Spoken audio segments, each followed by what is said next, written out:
Magandang umaga po. 2:30 na po ng madaling araw. At kailangan lang natin mag-vlog ng medyo maiksi lang. Akin lang pupunain ang katotohanan na maraming mga tao na nakapag-aral ng law, feeling nila magaling sila. Ilalagyan nila sarili nila ng corona. Sila yung magaling sa batas. Luminary kung tawagin. Legal luminary. Ang problema sa kanila po ay hindi nila ina-analyze ng maayos kung ano ba talaga ang lahat ng mga batas na dapat makaapekta sa desisyon nito. Ang tanong lamang natin ay ganito. Legal ba ang pag-take over nila ng grupo nila ni Wayne Gatchalian? Legal ba? Kasi in-appoint inelect niya siya na Senate Pro Tempore. Ibig sabihin parang Vice President. At dahil daw, ang una nilang ginawa, nang dumating si Chis Escudero, yung 11 naging 12. At nagpa-roll call siya, kasama sa roll call ang pangalan ni Bato at pangalan ni Jinggoy. At 12 ang naka-record na dumalo. Kung titingnan mo, 12 ay kalahati lamang ng 24 na kabuuang membership. Tapos, ang ginawa nila sa motion ni Tito Soto, dineklara nila na bakante ang posisyon ng lahat ng posisyon ng Senado mula sa Senate President pababa. Pagkatapos doon, naghalal sila ng pro tempore, Senate pro tempore, kasi sa paniniwala nila na kailangan 13 na boto ang Senate President. Mamaya, natin pag-usapan. Tapos naghalal sila ng pro tempore kahit na 12 lang ang quorum, ang bumoto. Ang ibang opisyal pa, nakabase din sa 12 ang boto. Kasama ang talagang ang pakay nila ay agawin ang Blue Ribbon Committee. Kaya binigyan kagad nila ng pwesto yung chairman ng Blue Ribbon Committee at nilagay nila si Erwin Tulfo na conflict of interest. Bakit conflict of interest po si Erwin Tulfo? Kasi si Erwin Tulfo, inaakusahan siya. Ay hindi lang inaakusahan, talagang tahasang sinabi ng mga 18 Marines na nag-deliver sila ng 8 maleta lahat kay Erwin Tulfo dun sa bahay niya si Green Hills. Una, 2. Pangalawang delivery ay 6. So, hindi dapat siya mamuno. Ang isa pa kasama nila dyan na diniliberan, actually, nandun din si Chis Escudero eh. Sino pa bang iba? Si Tito Soto, 5 maleta. Ibig sabihin, ito yun, pati si Ping Lacson, na ang taga-taga para sa kanya si Tito Soto. At pinakita pa sa helicopter ni Saldi Co na nakasakay si Tito Soto at si Ping Lacson. So, ibig sabihin, 3 sila or 4 sila, pati si Chis Escudero, ang merong conflict of interest sa testimonya ng 18 Marines. So, ibig sabihin, hindi dapat mamumuno sa investigasyon ang tao may conflict of interest. Para mo na rin sinabi niya na sino sa walang pabor-pabor, ang naglalaban-laban ay ako at ang kalaban sa walang pabor-pabor, ako rin ang judge. Sino ipapanalo? Ako rin. Never it will happen. So, ibig sabihin, nais ko lang muna pupunain dito ang proseso. So, ngayon, in view ang facts of the case. Later, another facts of the case na ibibigay ko, yung 1987 Constitution, sa Section 16, nagsasabi that the Senate shall be chosen by the majority of the of all its members. Yan nakalagay. So, ilang member ba ang Senado? 24. So, all, majority of all. So, that is 50% plus 1. So, anong kalahati ng 24 is 12 plus 1, 13. Tapos, nakalagay sa kasunod din na sentence in the same number that the other officers shall be filled up as made them as the house, particular house of the Senate made them fit. So, walang nakalagay na kulatilya kung paano ang pagdetermina ng majority sa ibang mga opisina. So, ang isang opisina is klaro, Senate President. Dapat 50% plus 1. Ang hindi klaro, Senate Pro Tempore. Ano pang ibang importante na position dyan? Senate Secretary. At saka, Senate Sergeant at Arms. Dapat majority din. Kaya ang problema, majority ng ano. So, pag pumunta ka naman, kasi si inuutos na doon na base sa kung ano gusto ng Senate. So, paano mo malalaman kung ano gusto ng Senate? Pumunta ka ngayon sa Rules of Procedure. Rules of Procedure nilang sasabi na kailangan majority of all its members din. So, kinopya nila yung Section 1, Paragraph 1 ng Section 16 ng Article 6 ng Constitution.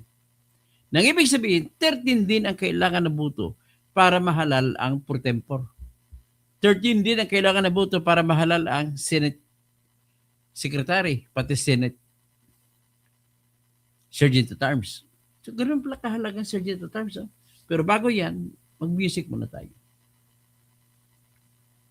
Sara, Sara, wala nang iba.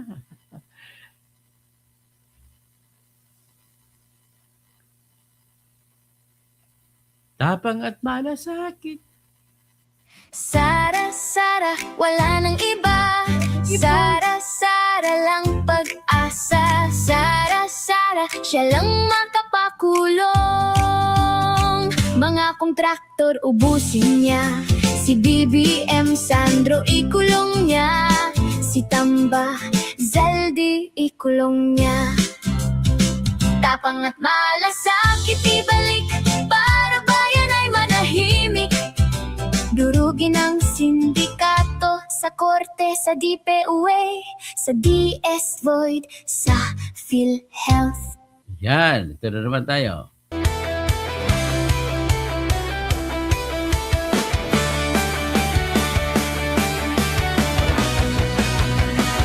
Sa Pilipinas, kilala ang tindi. Hindi kayang bayaran ni numan ang kanyang prinsipyo. Kapag may inaapi, siya ang nariyan. Kapag may bayaran, siya ang hadlang. Hindi siya tiklop sa pananakot ng iilan. Hindi siya alila ng sino mang mayaman. Kung ang kapangyarihan nila ay inaabuso, hinahawi niya yan mano-mano. Kapag ang taong bayan ang nasasakal, siya ang unang sumusugot, tumatagal. Hindi pera ang sukatan ng halaga, kundi kung sino ang lumalaban para sa masa.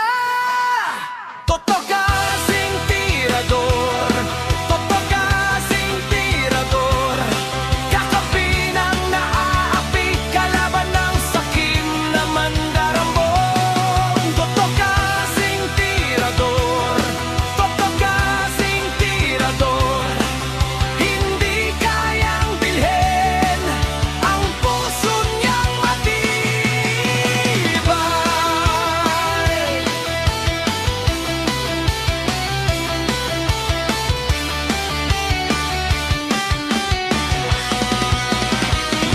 Mga magnanakaw sa pondo ng bayan, nanginginig kapag siya ang nandyan.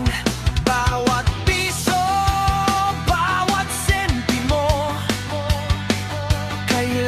Mr. Ramon Samdi, sa mata ng Ben Reclamador, Walang ngiti para sa mandarambong walang pwesto, para sa sumisip-sip kapag ang hustisya ang pinag-uusapan. Siya ang bantay sa gitna ng laban. Kung may nilulunod ang kasinungalingan, siya ang boses na hindi tatahimik. Sa bawat galaw ng mapagsamantala may salubong na paninindigan niya. Kasing tirador, kasing tirador, kakampi ng naaapi, kalaban ng sakit na buwaya. Kasing tirador, kasing tirador, hindi kayang bilhin ang puso niyang matibay. Hindi lahat ng malakas ay tama, hindi lahat ng tahimik ay duwag. Kapag ang bayan ang pinagkakaitan, siya ang unang humaharap. Kasing tirador, kasing tirador, kakampi ng naaapi, kalaban ng sakit na buwaya. Kasing tirador, kasing tirador, sa taong bayan nagkatayo, hanggang dulo ang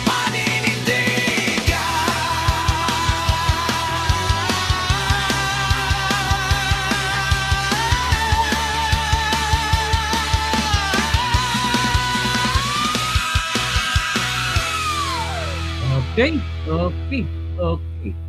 So, maraming salamat. So, ngayon, ang pag-usapan natin ay, una, binigay ko kanina ang pundasyon. Ulitin ko lang ang pundasyon ng facts.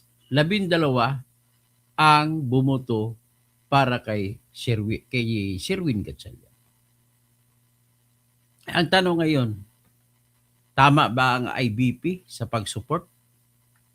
Kung ako tanungin mo, Ben Dalo yan. Mali po yan. Sino bang presidente? Si Alan Panulong. Matanaki. Maranao Kataya. Ibig sabihin ko, Maranao ito. Tribong Maranao na matalino si Alan Panulong. Siya Presidente Imanto. Ang sabi ko, siya ang presidente ngayon ng IBP. Pagari Alan, kung kaino, anto nagalubakan kasan. Anong ginagawa mo dyan? Mali po yung inyong interpretasyon IBP. Nakakahiya kayo.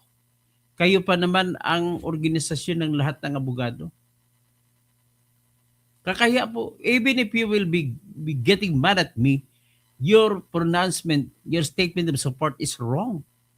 Pariha lang kayo ni Father Ranhilio Aquino na Dean ng Graduate School of Law ng San Beda University. Bakit mali? Kasi ang pwesto nila, ang posisyon nila po ay pareha.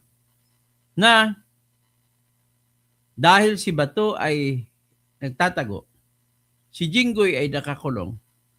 So, kinukonsidera na si Jinggoy ay hindi makaakto, so 23 lang. Binilang nila si Bato. So 23 lang.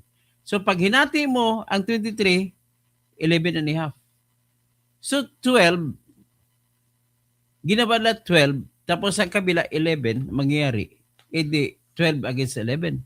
At kinonsidera nila na tama ang paghalal kay Win Gatchalian. Sa kaisipan nila na 23 lang, dahil si Jinggoy nakakulong. Si Bato ay at any time pwede lumitaw yun eh. Kaya hindi nila pwedeng sabihin na na ibawas. Ang pinagbasihan naman nila ay ang napakalumang kaso na ang title ay Avellino versus Cuenco. Ang kwento po ng Avellino versus Cuenco ay quorum din ang pinag-uusapan. at Senate presidency din ang pinaglalabanan. Si Jose Avellino, that time ay incumbent na Senate President. Nung time na yon, bago sila mag-session sa araw na yon, ay may girian din. Nangyari doon ay may 12 senator na Nationalista Party. Dalawa lang partido noon, Nationalista at saka Liberal. So, Liberal sila ni Avellino. Tapos, nalaman in advance ni Senator Avellino na nakaschedule na magde-deliver ng privilege speech si Senator Lorenzo Tanyada. At nabasa nila ang speech na babasahin sa privilege speech. At ayaw nila na magpatuloy ang eleksyon. Kaya ang ginawa ni Senate President Avellino ay dinili-delay niya. Imbis na alas 10 ng umaga siya magsimula ng hearing, pumasok siya sa kanyang pwesto ay alas 11:30 na. 30 minutes na lang kulang. So, ngayon, nang mag-call to order siya, ay wala nang kulang. Nagdebate na kayo. Sa pagdebate-debate, sa roll call, ay nagkagulo-gulo. Dahil sa gulo, binang niyang gabilya, recess. Sa hapon, hindi bumalik si Senate President Avellino. So, ang ginawa naman ng kabilang grupo, nasyonalista, ay pinilit nila, nag-take over sila. 12 lang sila. Ang kaisipan nila ay si Senator Vicente Soto Sr. ay nasa ospital. Yan lolo ni Tito Soto. Tapos yung isa, si Senator Confessor, nasa abroad. So, hindi mahagilap, nasa abroad. So, 22. 24 naman ang kabuuan. So, nagdeklara sila ng 12 nila ay nasa quorum. At pagkatapos na magdeklara na nasa quorum, hinalal nila pansamantala si na acting president or Senate pro tempore, si Mariano Cuenco. Senator Mariano Cuenco. Hinalal nila. At si Mariano Cuenco na ngayon na nag-preside at natuloy ang privilege speech ni Senator Lorenzo Tanyada. Ganun lang po ang kwento. Tapos nagreklamo sa Supreme Court si Senate President Avellino. Ang katapusan niya, nauwi sa dinismiss, binasura ng Supreme Court noong 1949 ang kaso. Kasi political question, ayaw makialam ng Congress ng Supreme Court. Pero kahit dinismiss silang kaso, nagkaroon ng deklarasyon. Siyempre pag dinismiss mo, kumakaso si Avellino, gusto niya tanggalin si Cuenco, kung dismiss, panalo si Cuenco. Mananatili si Cuenco. Yan lang po nangyari. Pero mayroong deklarasyon doon na ginagalang nila na out of the reach of subpoena, yung dalawang senador. So, isa yung isang senador. So, ibig sabihin, with 23 senators who can be called to attend the hearing, to attend the session, ay pwede na daw yung 11. 12. So, yan ngayon ang pinagbabasihan ng nila ni Gatchalian. Ang tanong, tama ba ang IBP dyan? Integrated Bar of the Philippines? Tama ba dyan si Father Ranhilio Aquino? Tama ba riyan? Yung mga kasamahan nilang abogado. Lahat ng mga abogado na kumakampi sa kanila. Tama ba dyan? Oh, good morning, Richard Chan. Watching from Kuwait. Si Igilar Jr. Good day. So, ngayon, ang tanong na tama ko na yan ay sasagutin ko na parehong mali si Father Ranhilio Aquino at saka ang IBP, mali sila. Bakit naman mali? Okay, itong rason number 1. Na rason, Hindi po pwede gamitin ang kasong Abilino versus Cuenco sapagkat po 1946 yun na nangyari ang insidente at ang gumagabay sa panahon na yan ay yung 1935 Constitution. Okay?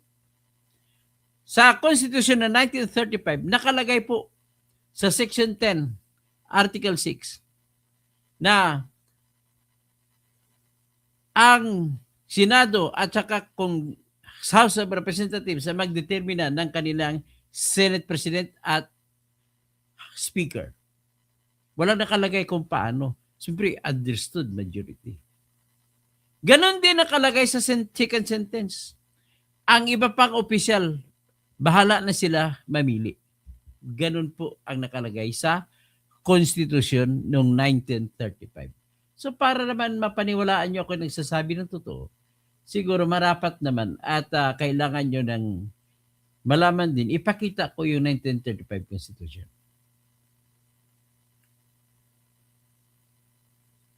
Ito po. 1935 Constitution.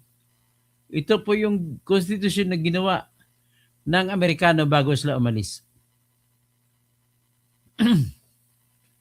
Yan ang 1935 Constitution.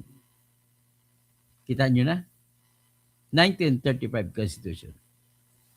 Ang sinasabi po sa section sa Article 6, Article 4, Article 5, Article 6.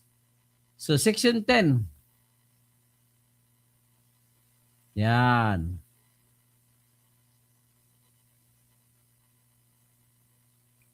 So nakalagay na the Senate shall elect its president and the House its representatives. Its speakers pala. Sa bawat isa dito ay magpumili sila ng iba pang opisyal na kailanganin nila.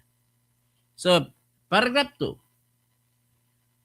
Yung simple majority ng House ay kailangan na mag-constitute a quorum to do the business. Pero ang tanong, kasama ba sa doing business ang pagdeklara ng bakante ang pwesto? With due respect, hindi po nakalagay. So, ibig sabihin, walang kapangyarihan ang quorum magdeklara na ordinary quorum lang. Walang kapangyarihan magdeklara na bakante. At isa pa, walang nakalagay rito the power to declare vacant. Ang power na meron dito ay maghalal ng bago. Pag naghalal ng bago, automatic, natalo ng isa. O sabi rito, a majority of its house shall constitute a quorum to do business.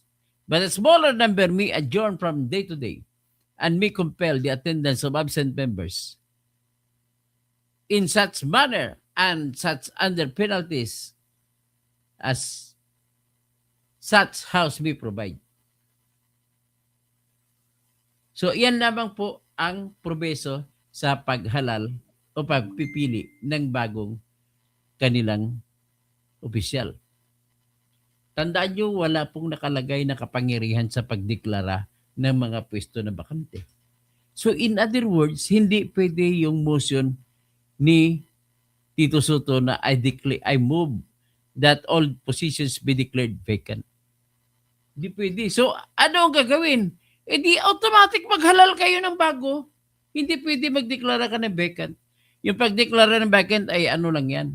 Parang respeto na lang sa nakaupo.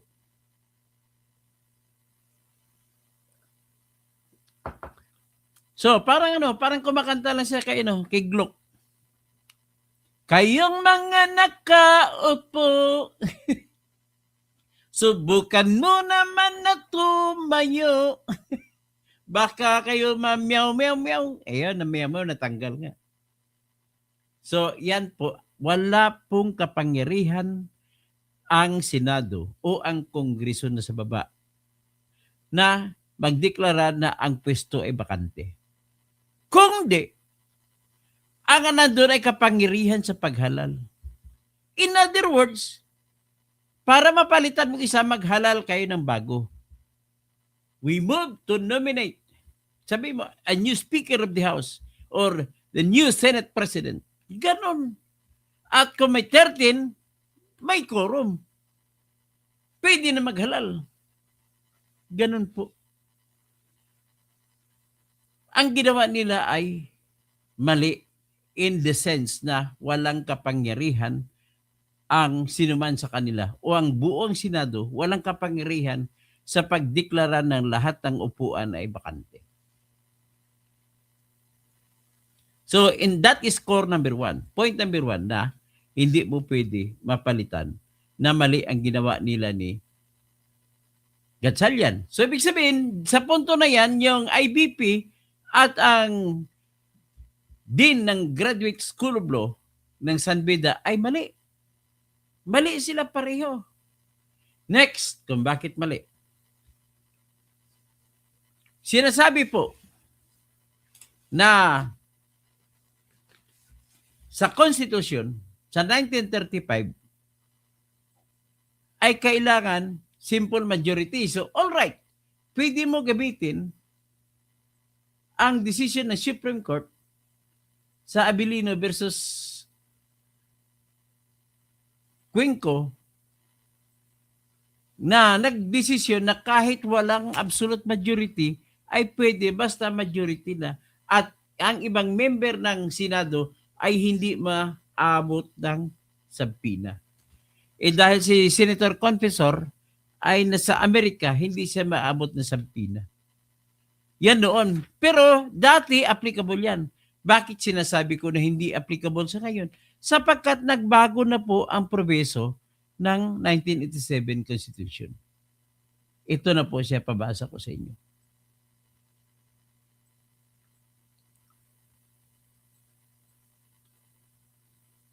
Ito na nagbago na. Ayan, 1987 yan ha. O, baba tayo dito sa Article 6, Section 16. Yan, Section 16. Yan, nakalagay. The Senate shall elect its President and House of Representatives, its Speaker, by a majority vote of all its respective members. Itong nakaiba. Vote of all its respective members. Yan ang nakaiba. So, ibig sabihin, hindi mo pwede i-apply ang Abilino na merong iba na pwede mo sabihin na wala, hindi mo bibilangin. Kasi nga, of all its members, ang members niya ay 24. So, mawala ba ng iba, 24 pa rin yan nakalagay sa Constitution. At saka nakalagay dito na each house shall choose such other officers. Bahala na sila kung paano na punihin. At dito naman, a majority of its house shall constitute a quorum to do business. Okay? So ngayon, ulitin ko lang. Wala pong nakalagay na may power to declare vacancy of all the officers' positions. Ang kanila lang, power to do business para lang aprobahan ang pagsagawa ng o pag-approve ng second bill or third reading bill. Hanggang doon lang. Hindi sila pwede magsaklaw ng kapangyarihan sa pag-appoint at pag-declare ng vacant. So, ang pagkakaiba una is, sa ngayon ay vote of all. Majority vote of all. Of all nakalagay dyan. Yan ang wala sa 1935 Constitution. Therefore, sa ganong punto, ay illegal ang pagiging paghalal kay Gatchalian sa pagka-pro tempore. Nakalagay din, titingnan natin kung sinasabi ano ba, paano ba gagawin ang ibang opisyal na ang ibang posisyon naman. Sinasabi rito, sa ibang posisyon ay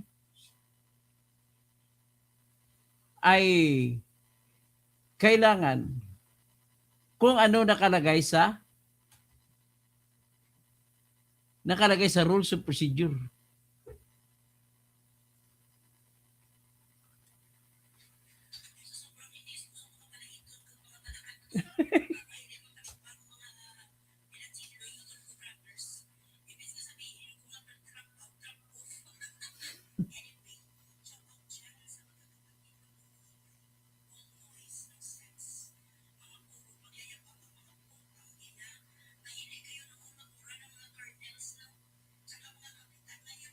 Yan. Senate of the Philippines. Roles of the Senate. Pakita ko sa inyo yung roles sa angkan. Roles of the Senate.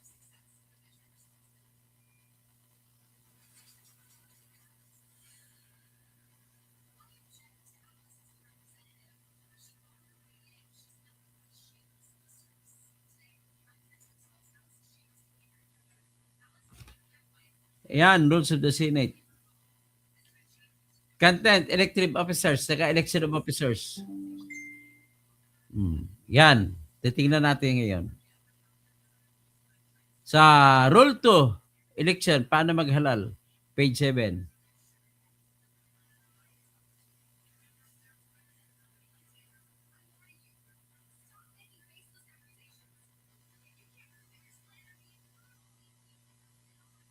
Yan. The officers of the Senate shall be elected by a majority vote of all its members din. So, kailangan, mga officers, sino ba mga officers ito? Senate President.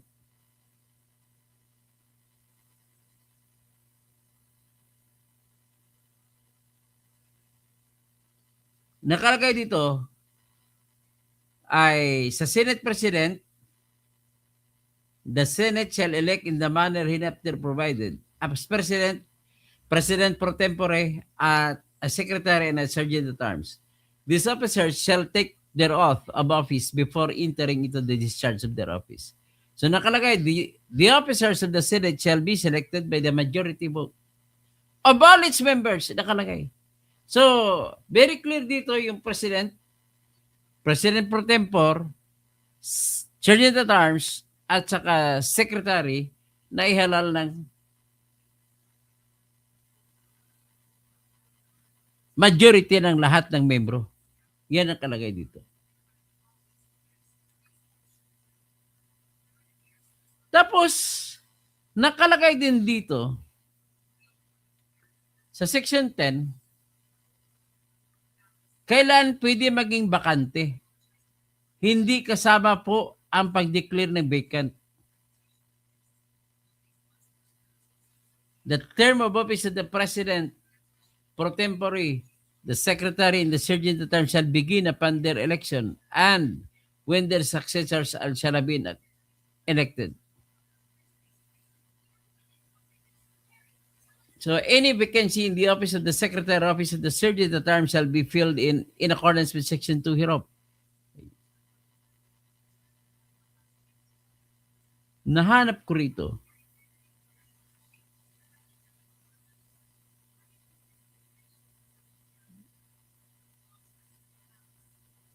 So anyway, yan po ang nakalagay. Ang nakalagay po, dapat 13 votes din. So kung 13 votes, kung pag-usapan natin Senate Pro Tempore, 13 votes din ang kailangan. So hindi pwede, bawal ang pag-upo ni Sherwin Gatchalian. In other words, mali na naman ang IBP, mali na naman ang San Beda Graduate School of Law. So with this, I now conclude na mali-mali sila.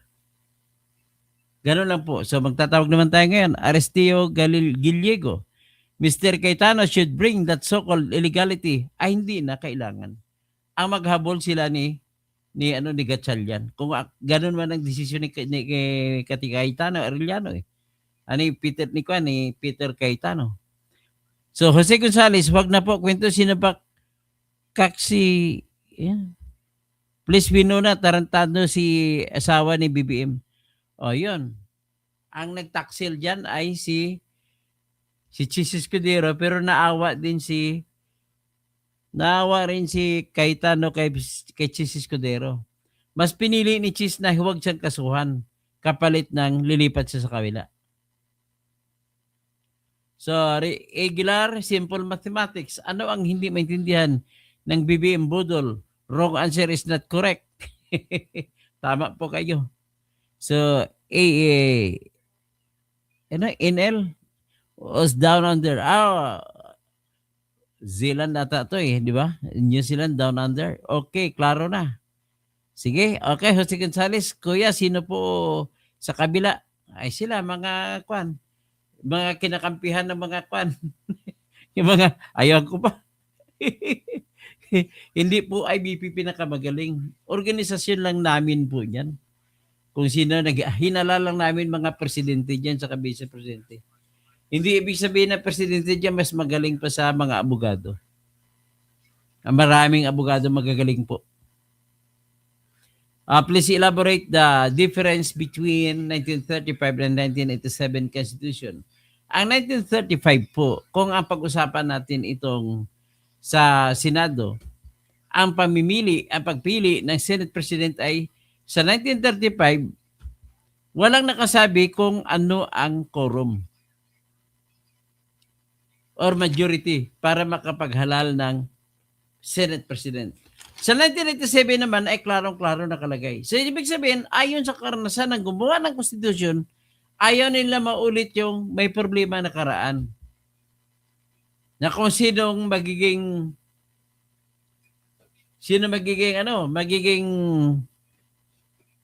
Senate President. Yun ang pinaka-problema nila dyan. So ngayon, tatalakay natin ito sa susunod. Anong epekto nito sa impeachment trial? So hanggang dyan lang muna tayo mga kababayan ko. Ako inaantok na rin. So kung walang ginawa si Quezon, bakit siya? Iyon nga, natakot si Quezon.